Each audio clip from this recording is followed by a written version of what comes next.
So on this kidney model, on the outer ridge of the kidney, we have what's called the renal capsule, and then over in this corner here, you can see they've peeled it off.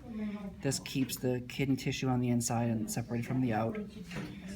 This ridge through here is called the renal capsule. So all this outer the renal cortex. So the renal capsule is this, renal cortex is this, and then the center portion of the kidney here is all called the renal medulla. Within the renal medulla, we have these triangular shaped structures called the renal pyramids. So this one here is a little bit bigger. They've removed the cortex so you can see how it's bigger on the base and it becomes more narrow. So this is the pyramid. As the pyramid comes here, the ends of this are called the papilla. The urine will come through these. It comes into this funnel here. So this one looks a little better. This is the funnel. This is called a minor calyx. There's a minor calyx wrapped around every single papilla, and as these minors merge, this becomes the renal, or the major calyx. So here's one that's intact, and then all of this has just been removed so you can see the inside. So a minor calyx, major calyx. The majors from here, here, and here merge to form what's called the renal pelvis. From the renal pelvis, the urine will come down, it'll connect to the ureter, and then go down to the bladder.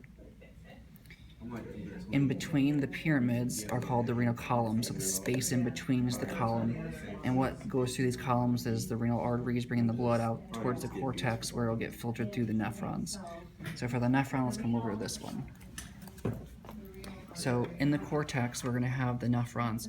So here we have the renal corpuscle, which is made up of two parts. It has the capillary on the inside, which is called the glomerulus, and then the outer bubble here is called Bowman's capsule. Attached onto each of these will be the proximal tubule, the loop of Henle. This is be the distal tubule, and then the distal tubules connect to these large ducts called the collecting duct, which come down through the renal pyramid, down to the papilla, and then are these openings down here in the renal papilla. That's probably okay. Yeah. I guess let's do this one here. So this is a blown out version of the Bowman's capsule. This here is the glomerulus. So you can see the fenestrations on it. And then this is Bowman's capsule. So as the renal arteriole brings the blood in, the fluid gets pushed out through the fenestrations, collected by Bowman's capsule. Then the fluid moves into the proximal tubule, which we saw in the previous model. And then the blood that leaves comes out through the efferent arteriole.